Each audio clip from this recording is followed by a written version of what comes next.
السلام عليكم ورحمة الله.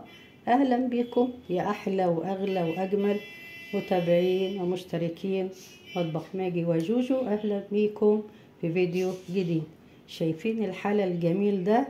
حلى الكاسترد مع الجيلي مع الكريمة. شايفين الطبقات وجمالها؟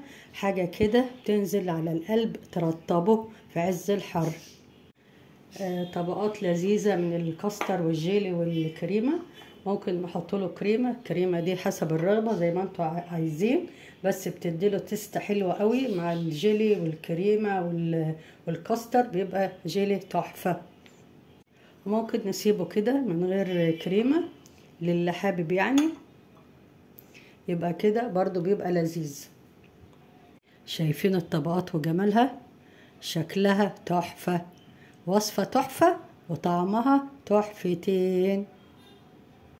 لو عايزين تعرفوا الجمال ده كله عملناه ازاي، معكم ماجدة عبد الرازق، مطبخ ماجي وجوجو، ويلا نبدأ. دلوقتي يا أمارات هنقول مقادير الكاسترد. عندي هنا ده نص لتر لبن حليب، عندي سكر للتحلية، دول 2 معلقة أكل كبيرة هرمية من البودرة بتاعت الكاسترد، دي بتتباع جاهزة في أي سوبر ماركت أو أي عند عطار. تمام. دلوقتي هقولك هنعمل ايه. هنا هضيف البودرة بتاعت الكاسترد دي على اللبن، وهنحط السكر، طبعا السكر ده حسب الرغبة، وهنقلب كله بقى ايه على البارد قبل ايه ما نحطه على النار.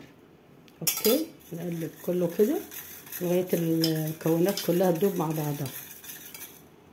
بعد ما قلبنا السكر مع بودرة الكاسترد مع اللبن، هنحطه بقى على النار. حطينا هنا الكسرونة على النار، نقلب بقى تقليب مستمر لغاية عندي ما القوام يتقل. اوكي،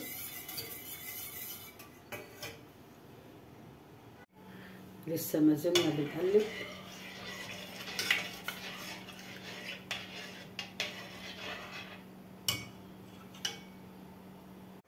شايفين عندي الكاسترد بدأ يتقل ازاي؟ هنسيبه ما يغلي شوية.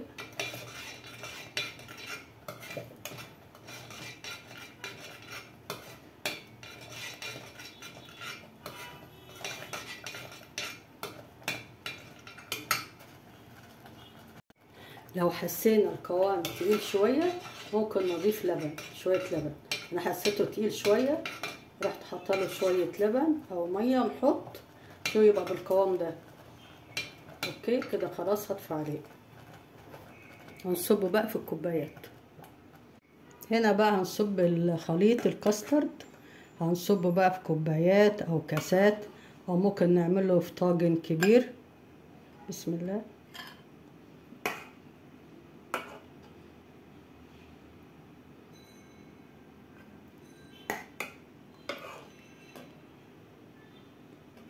نحاول ناخد كده نص الكوباية، لان لسه هنحط طبقة جيلي فوقه.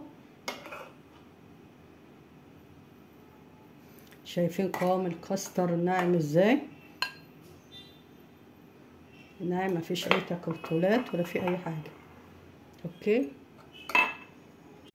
خلاص، صبينا الكاسترد في الكوبايات. هننضف بقى بقية الكوبايات كده، نحاول ننضف اللي فيها ونسيبها اما تبرد، وبعد كده هنحطها في التلاجة. تمام.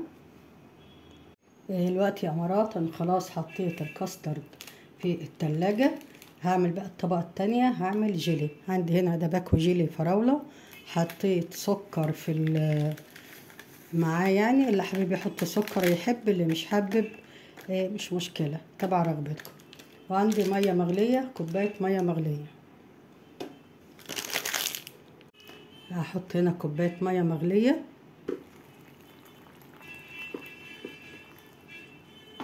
ونقلب كله مع بعض.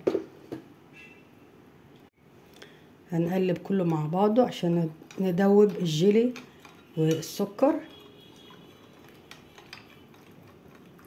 وبعد كده هروح احط كوبايه ميه متلجه علشان ايه تبرد لي الجيلي. تمام. دوبنا خلاص الجيلي مع السكر. هننزل بقى بنص كوبايه ميه ساقعه ونسيبه ما يهدى شويه، وبعد كده نبقى نكبه على الكاسترد. هنا يا امارات الكاسترد تلك شويه. هننزل بقى هنا بالجيلي. شايفين شكله جميل ازاي؟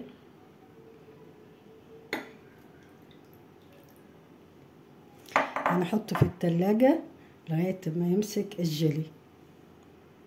الوقت يا امارات هنحطه في التلاجة عشان الجيلي يجمد مع الكاسترد، ولما يجمد هوريه لكم ان شاء الله. الوقت هنعمل كريم شانتيه، وممكن نستغنى عن الكريم الشانتيه، ناكل الجيلي بالكاستر كده من غير الكريم. بس الكريمه بتديله تستة حلوه قوي وبتغنيه وتخليه غني كده وطعمه حلو. تمام. عندي هنا نص كوبايه كريمه خام من غير سكر. انا حطيت السكر. احط 3/4 كوبايه ميه متلجه. عندي هنا 3/4 كوبايه ميه متلجه. انا مش عايزه الكريمه ماسكه قوي زي بتاعه التورته، لا يعني تكون سايله شويه يعني. بنقلب كده الكريم شانتيه مع الميه علشان ما يطرش مننا واحنا بنضربه. نقلب كده شويه بعد كده نشغل. تمام.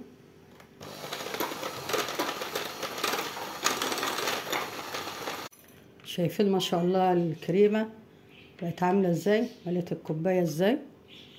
شايفين ما شاء الله الجيلي جمد على الكاستر بقى شكله عامل ازاي، كله طالع انصاص كده. دي بقى ده جت الجيلي في الكاسترد في الوسط وحواليه الجيلي ازاي ما اعرفش. شايفين منظرها.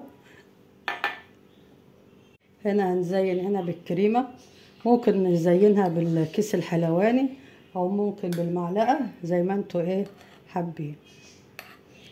تزين كده بالشكل ده وكلوا احلى حلا بقى كده، ينزل على القلب يرطبه في عز الحر اللي احنا فيه ده.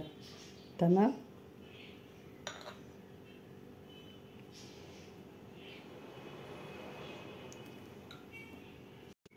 وبكده تكون وصفة النهاردة خلصت.